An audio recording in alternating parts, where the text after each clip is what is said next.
Okay, welcome everyone. This is another Weekend No Show. We're on episode 4. My name is JG. I'm here with Insidious LAT and my boy CL Smooth. What's up, guys? What's good, fellas? What's good, Insidious LAT? What's up, fellas? Yeah, so today we are going to be talking about another one of those age-old questions where I'm sure you've thought of it, but now we're going to put it to the test. We're going to see what everybody thinks. And the scenario is as such. The world is ending. There's nothing to be done about that. The world is ending, but you can be saved. We have figured out a way to send you to one of two places. You can go into Star Trek or Star Wars. And we're going to find out where each of us is going to go and why. So I'm going to lead us off. I think, you guys know I'm a Trek guy. And yes, I watch Star Wars and everything, but I am a Trek guy through and through. And I just believe in it.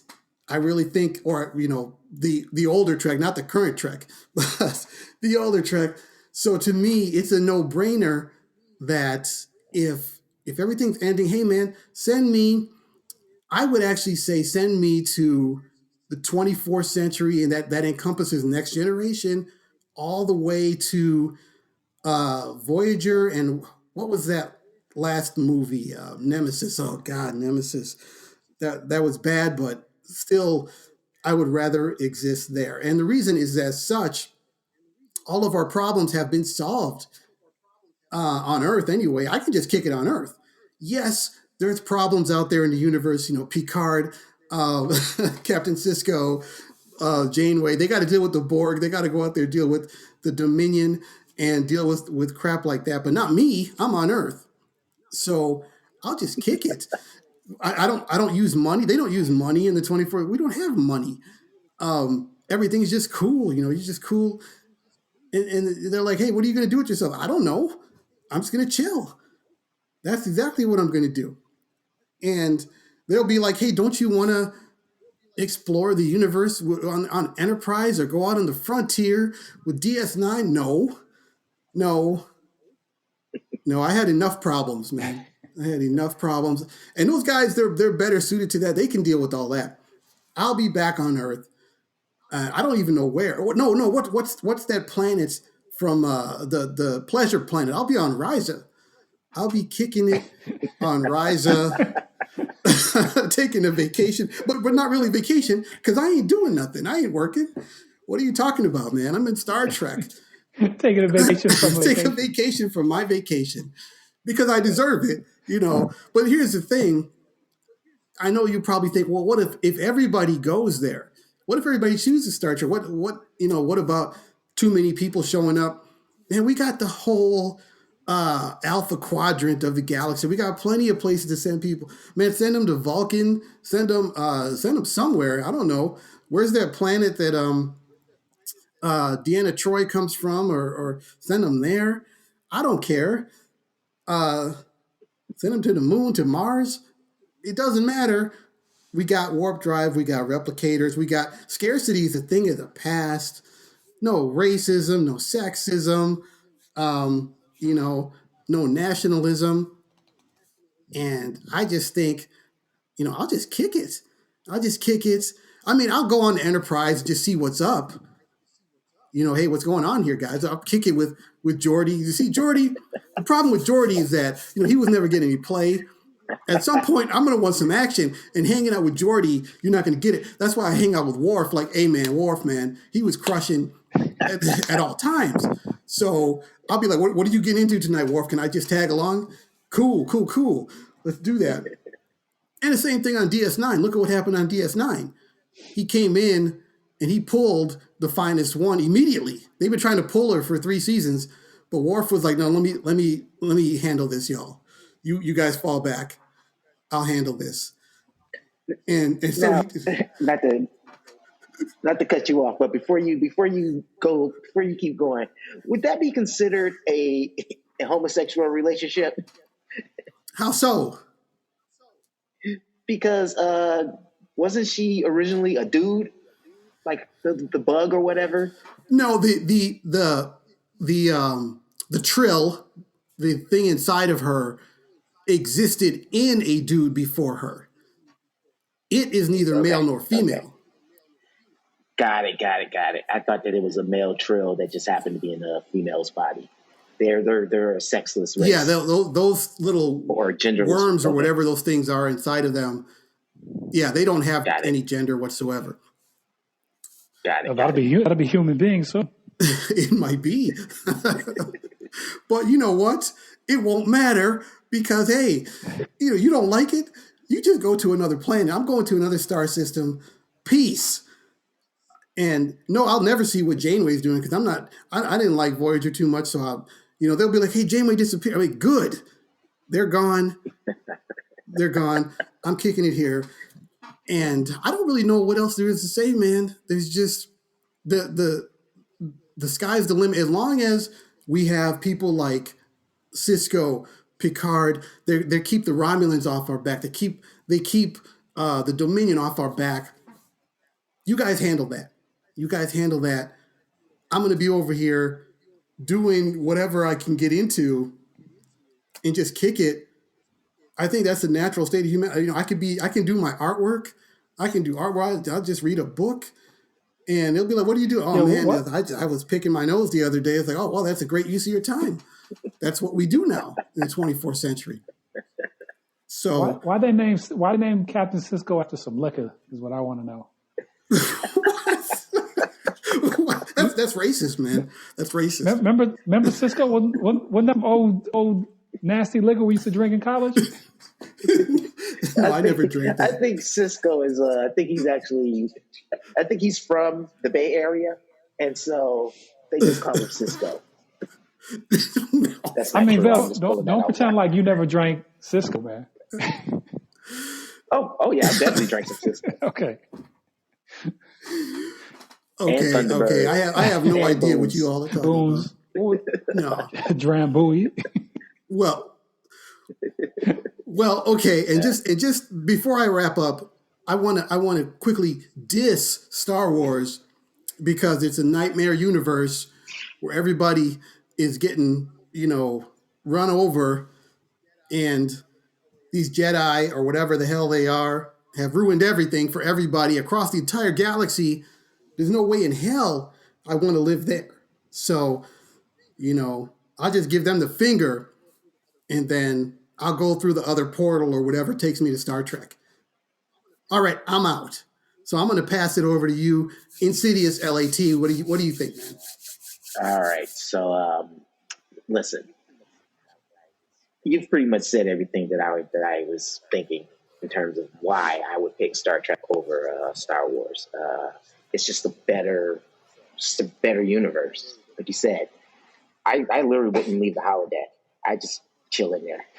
I forgot about the holodeck.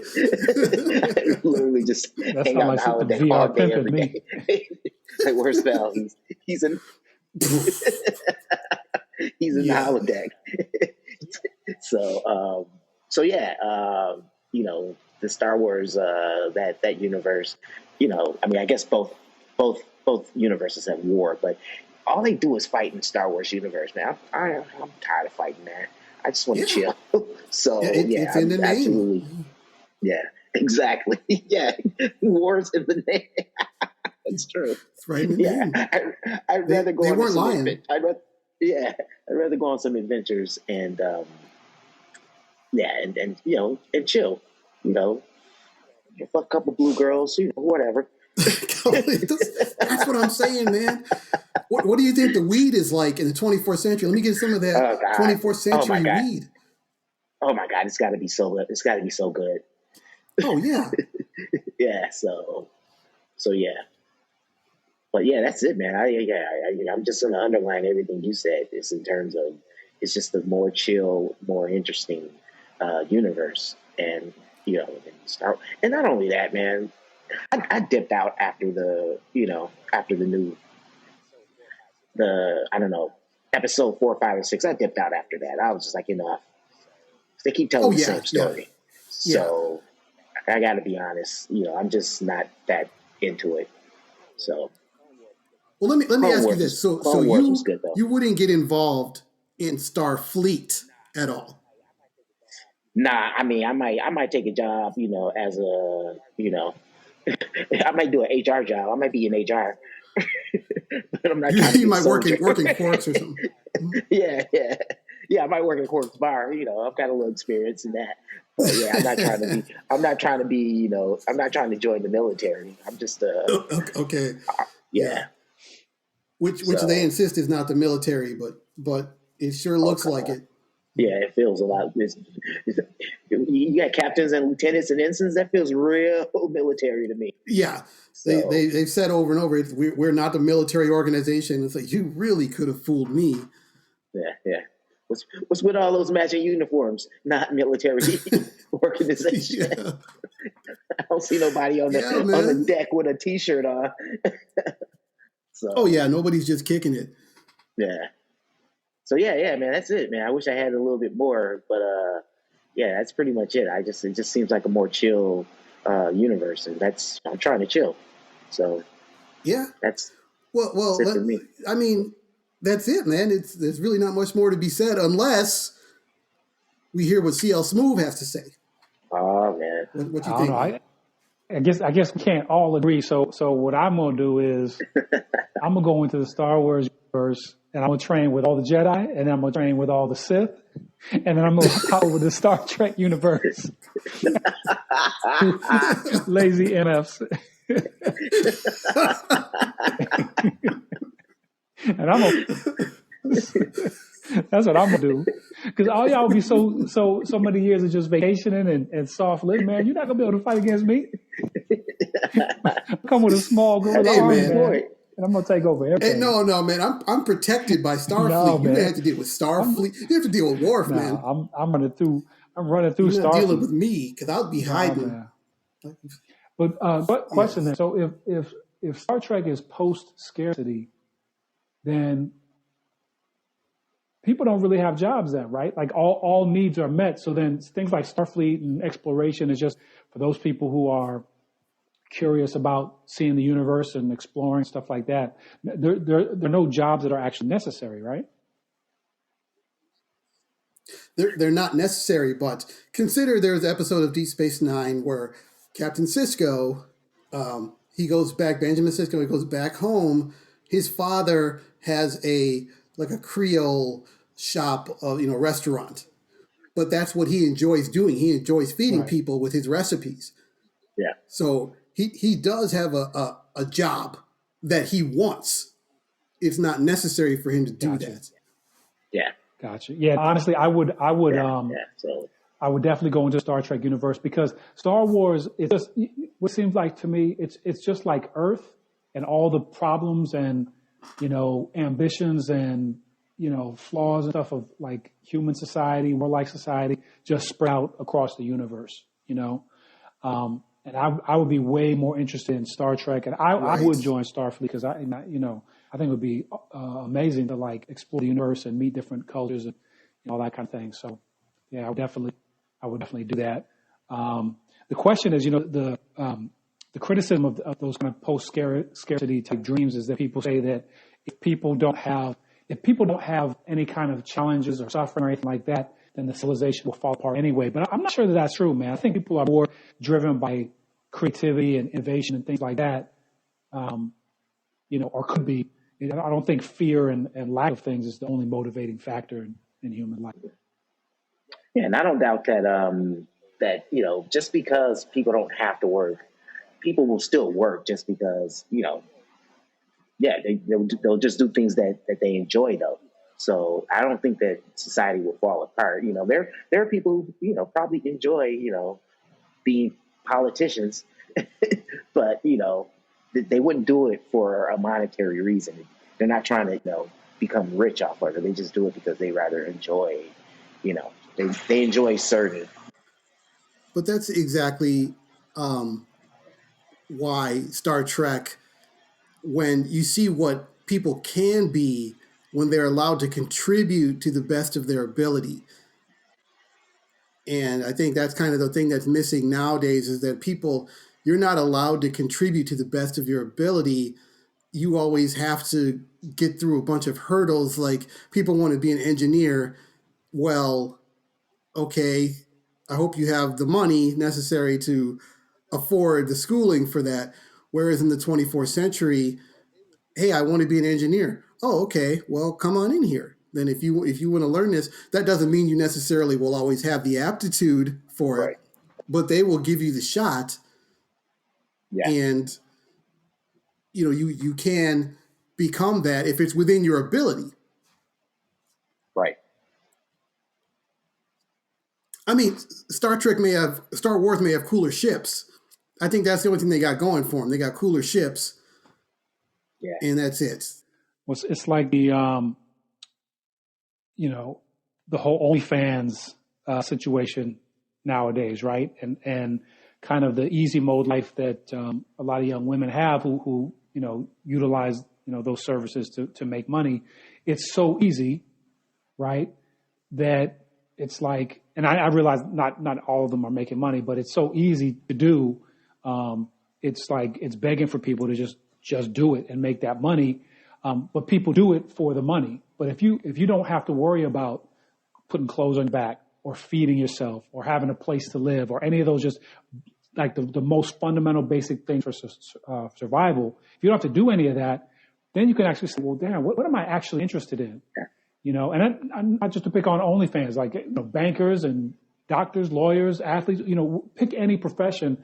There's a ton of people doing that profession, not because they love it or they have a deep interest in it. It's just, okay, maybe I have an ability to do it and I can make the money. But take away that requirement for money, and I think we're missing an opportunity to tap into an incredible kind of storehouse of creative, innovative energy throughout humanity, because people are, dealing with the fear, the stress, the anxiety of just making it, of just surviving, and that's one of the things I think hold back kind of the evolution of mankind. Yeah, it's. I've always wanted. I wish that humanity would evolve into Star Trek, and there was a famous quote several years ago from a billionaire, the Gawker. He kind of shut down Gawker. Was Peter Thiel? Does that sound right?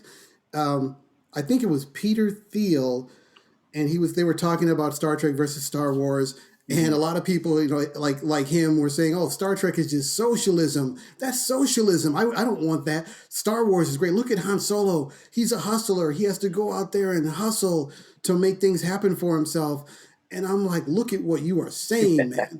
Yeah. You don't want all of our problems. So you don't want, and humanity earned that. That wasn't given to them. Right. They had horrible wars. Yeah.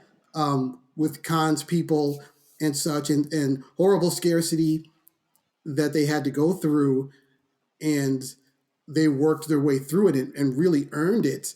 And now they've managed to get rid of all those problems, but he didn't want that. Like, incredible to me that anyone would prefer to live in Star Wars over Star Trek. I mean, I guess there's people who they want action and they want to fight. Yeah. That would be the reason to go to Star Wars. Yeah. You can get action in Star Trek, but only through the service in Starfleet and such. And yes, you're going to encounter probably hostile species that you may have to defend yourselves against, but you will not be the aggressor. Right. Well, I think he's confusing. I mean, if he made those statements, Peter Thiel, then I think he's confusing what's really happening, technological advance with socialism, right? I'm not a fan of socialism, but if you have, through technology, the ability to, basically eliminate those basic human needs for survival, right? For everybody, there's still, because Peter Thiel is a capitalist and, entrepreneur and about competition. And I love all those things. But I think what people like him really miss is that if you remove the pursuit, the pursuit of money as necessary to life, right?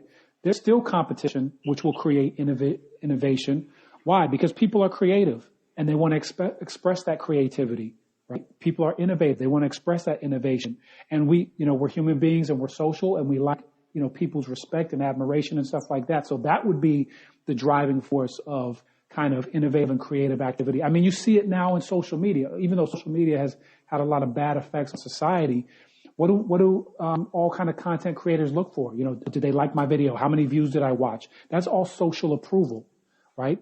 Now, it translates into money in this world, but even if it didn't, right, we would still innately want those things as part of our human makeup, right? We like to get the respect and appreciation of the community, of the environment. I don't think that's going anywhere, and I think that'll continue to be a big driver of innovation and progress and things like that. And I think people like him forget that because they think the only motivation in life is money and power, and that's missing the whole other creative aspect of life, in my opinion. You know. Yes. And if you there was a early Next Generation episode where they found some cryogenically frozen 20th century people or 21st century people, and there was a businessman who was very upset. I need to get to my bank. Take me to my bank so I can get my money. And Picard is telling him, we don't use money anymore. We don't have those same desires. You don't have to worry about that. And the guy doesn't understand it. And similar to several other episodes of Next Generation, we saw that there's still singers. There's still people who are grand chess masters, people pursuing these things. Look at Commander Data, the guy who created Commander Data, Dr. Soong. He wanted the respect of the scientific community. He's like, I can make this positronic brain, but they all laughed at him. But then he made it. And other people wanted to make one, but they couldn't until later. But which also strikes me as odd, because if we look at Star Trek versus Star Wars, like a 10-year-old kid made C-3PO and he was sentient and aware. And in Star Trek, they just couldn't figure it out, man. How do I make this? Well, we're talking about sort of driving forces, and yeah. But here's the thing: we're still humans, and sort of. I mean, I don't know if this is the case in either Star Trek or Star Wars, just because it just seems like there was always somebody trying to get the girl.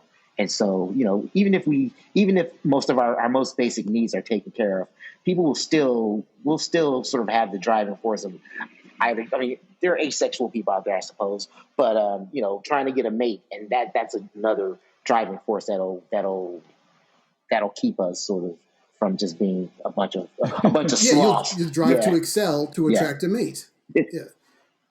So the question is, how far away do you think we are from, you know, if not post scarcity, like clearly on that path? Like, how far away are we from breakthroughs that can significantly alter human life for the better? Will we see that in our lifetime, you think?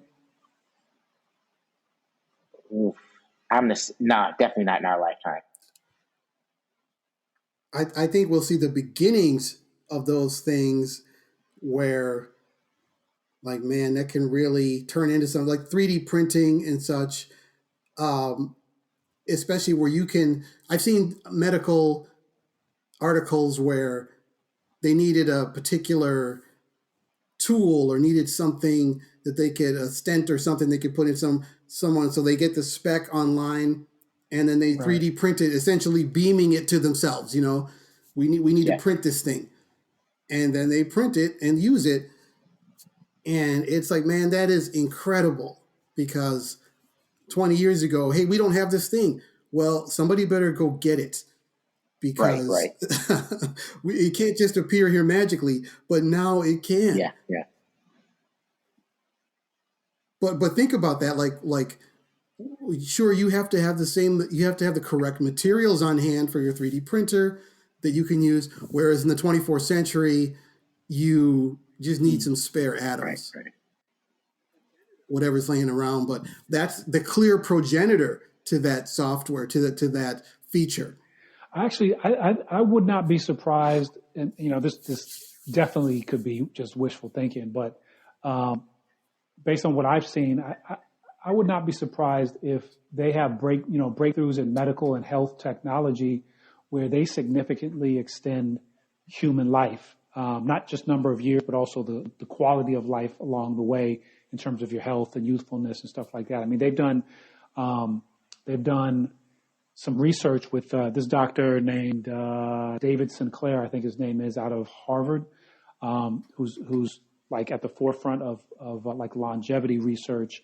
And they did some tests, experiments, I think of a year or two ago on mice, where they were basically able to reverse aging in the mice. They started by doing, some experiments on trying to heal things with their eyesight. They purposely damaged like their, it wasn't their retina, like the back of the eye.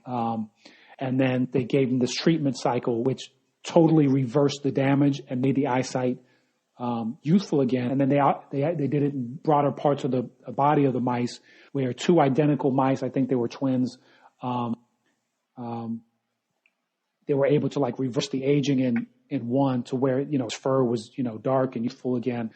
So, they're a long ways from, being able to do any trials with human beings or, have like a working medical process. But, they're definitely making progress. And so, the next 50 years, I mean, I don't think it's out of the realm of possibility that they start to come up with things that can make a big impact, So, and once we start living, I think the average age, in America is like 75 or something like that, or 77, is the average life expectancy. I mean, even if they increase that by 20, 25 years, but you're more youthful along the way, right? At 50, you look 30, for example. That would have a huge impact on life. Yeah, they're gonna have to slow their roll on that. It's like Yeah. they keep saying that there's not enough for everybody as it is. There's too many people. It's like, and then we're gonna live longer. Oh boy, it's gonna upset the apple cart for real. And that's a slippery slope too. It's like, I don't remember actual names or studies or anything like that, but didn't they try to recreate a woolly mammoth or something recently? Or I thought I remembered that from a couple years ago. I just heard about it recently, but so there's that, and then I read someplace, and this might have been, hate the term, but this might have been some fucking fake news. But I heard that there were like zombie rats out there. Oh no. The zombie rats. Here we go.